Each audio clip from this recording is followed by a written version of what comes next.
Azagaga no nilazako taminao hoe tsy maintsy ateraka indray ianareo. Jaona 7:7.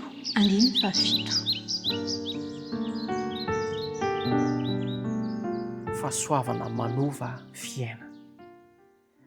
Zava-dehibe hatrany eo amin'ny fiainantsika izany hoe miaina amin'ny fahasoavan'i Kristy izany. Ary ny fahasoavana dia manova fiainana mandrakariva izy io. Ny fanavaozana avy amin'ny fahasoavan'Andriamanitra mantsy no fototry ny fiovam-po marina. Tsy ampy ny fanotsiana ivelany na ny fanovana fahazaran-dratsy. Ny fanovana voalohany indrindra dia ao am-po. Miasa mangina ampaharetana ny fanahy-masina mba hanova ny fo.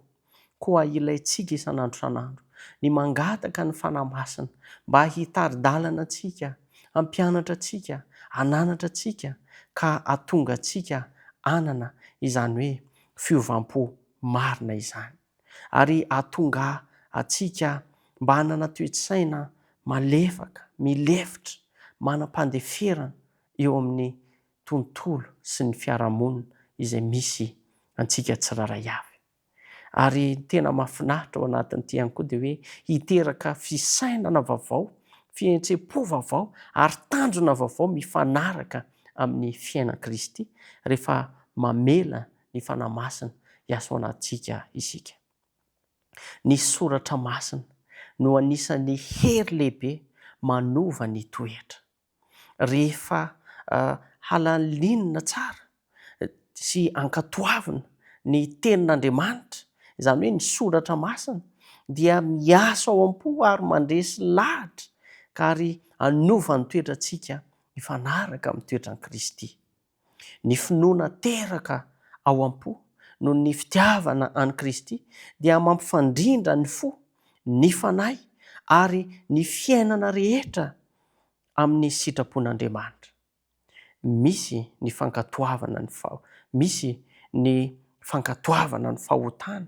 Izany hoe rehefa misy olona anankiray mankatoa ny fahotana, manaiky ny fahotana, dia lasa mamela an'Andriamanitra sy ny fanahy masina tsy hiasa eo aminy sy eo amin'ny fiainana.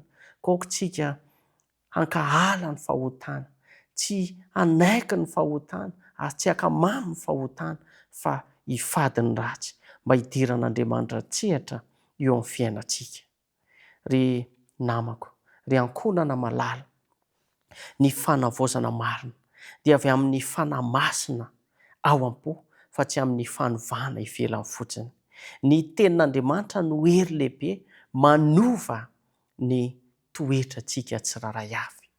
Ny finoana ao am-po no ny fitiavana an'i Kristy no mampifandrindra ny famonjenantsika tsiraray avy ary mampifandray antsika koa amin'Andriamanitra. Miantso anao ny Tompo amin'izao fotoana izao.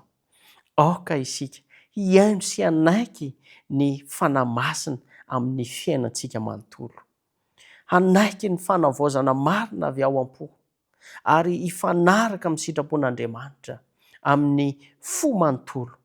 Andeha hibebaka isan'andro isan'andro ary hiaiky ny helontsika, hiaiky fampanota ary hiasa amin'ny finoana sy fitiavana mba ho lasa tahaka an'i Kristy amin'ny fiainana andavanandro. Ho toso ho tanteraka aminao ny lesona izay voaray tamin'ity anio ity. Andeha isika hivavaka. Jesosy malalo, mbola tianao hatrany izahay ary tianao izay satria mbola velonaina tahaka izao. Tianao ihany koa izay satria tsy navelanao tsy handalo eo amin'ny fiainanay izany teny izany, mba hampahery anay, mba hananatra anay, mba hitari-dalana aminay ny amin'ny tokony ho alehanay sy tokony ho ataonay. Andriamanitra, meteza hikasika amin'ny fonay tsiraray avy ary aoka ianao ho vahaolana ho amin'ny fiainanay isan'andro isan'andro ary ny teninao dia hanovanay, hanavaonay ary aza vela ho diso anjara ihany koa ny amin'ny fanomezana tsara indrindra dia ny fanahy masina ao anatinay isan'andro isan'andro. Momba ny ankonana tsiraray avy, ny fianakaviana tsiraray avy izay manaraka izao fandarina izao amin'ny anaran'i Jesosy Kristy. Amen.